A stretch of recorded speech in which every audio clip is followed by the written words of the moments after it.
Hallo liebe Leute, willkommen bei Kunsthandwerk Brettchenweben. Mein Name ist Angela Rohrmoser und ich möchte euch mein 4. Video zur Double-Face-Technik vorstellen. Ich nenne es Weben mit halbem Rand. Diese Webtechnik erhöht die Dichte der Schussfäden. Warum das wichtig sein kann, erfahrt ihr in diesem Video.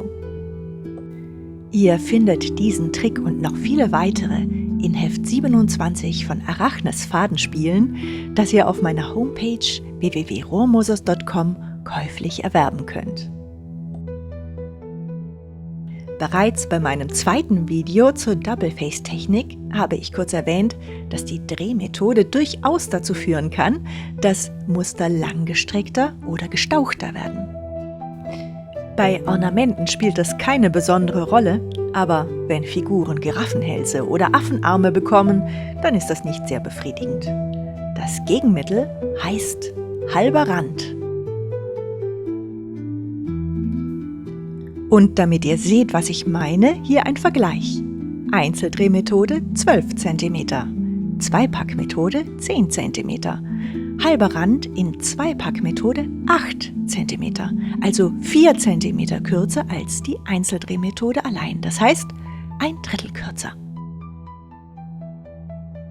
Aber wie schafft man dieses Wunder? Beim normalen Weben dreht man die Brettchen des Musters genauso oft wie die des Randes. Beim Weben mit halbem Rand dreht man die Brettchen des Randes nur halb so oft wie die des Musters und zwar versetzt, einmal links und einmal rechts. Deswegen auch der Titel Weben mit halbem Rand. Und jetzt nochmal in langsam und groß. Die Drehung des Musters und die Drehung des Randes. Links, rechts, links, rechts. Für die Abfolge der Schüsse bedeutet dies: Beim ersten Schuss von links nach rechts dreht ihr den Rand links und das Muster. Beim zweiten Schuss von rechts nach links dreht ihr den Rand rechts und das Muster. Beim dritten Schuss von links nach rechts dreht ihr den Rand links und beim vierten von rechts nach links dreht ihr den Rand rechts und so weiter. Als Merksatz dient vielleicht Folgendes: Schiffchen und Rand gemeinsam. Das heißt, an der Seite, wo das Schiffchen ist, wird auch der Rand gedreht. Wenn ihr es allerdings andersherum macht, binden die Kettfäden des Randes nicht ab. Ich nenne das nicht Fehler, sondern Gestaltungselement. Soweit die Theorie und nun zur Praxis. Ich beginne mit der Einzeldrehmethode. Für die Organisation der Hände hilft folgender Gedanke: Was nicht im Stapel ist, wird auch nicht gedreht. Im Klartext: Was ich nicht drehe, schiebe ich vorher weg. Der erste Schuss kommt von links, das heißt, ich schiebe den rechten Rand vor, den brauche ich nicht. Jetzt wird gedreht. Linker Rand, dann die Musterbrettchen. Drücken, ziehen und Schussfaden einlegen. Zweiter Schuss von rechts, da brauche ich den linken Rand nicht. Musterbrettchen drehen, dann den rechten Rand. Drücken, ziehen und Schussfaden einlegen. Dritter Schuss von links, rechter Rand, weg. Drehen, drücken, ziehen, legen.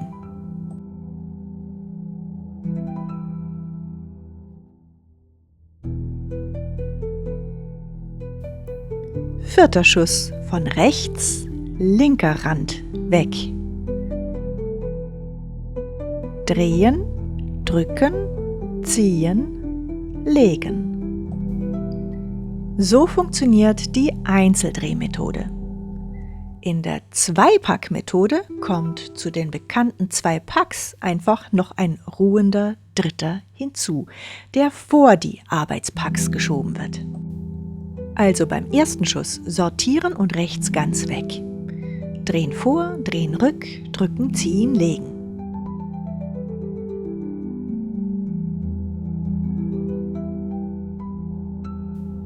Ränderwechsel. Drehen vor, drehen rück, drücken, ziehen, legen.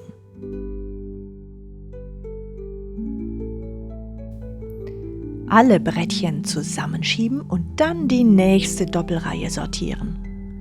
Vorne, hinten und rechts ganz weg. Drehen vor, drehen rück, drücken, ziehen, legen. Randwechsel.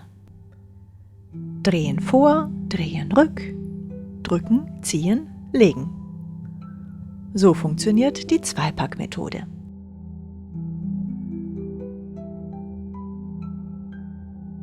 Die vielen Packs sind anfangs ein wenig unübersichtlich, aber mit ein paar begleitenden Tricks kann man die Bewegungen organisieren.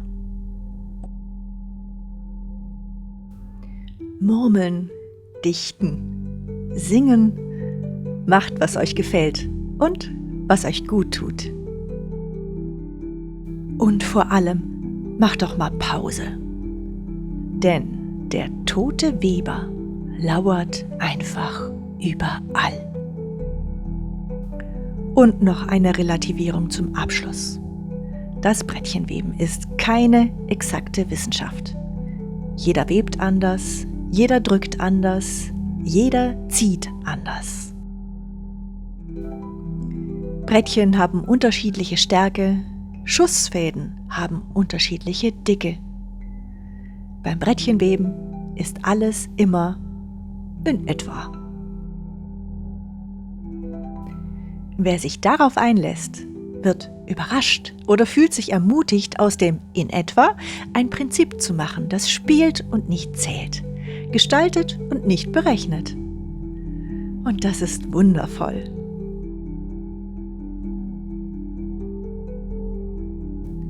Im nächsten Video möchte ich euch das Weben eines extrem breiten Bandes vorstellen.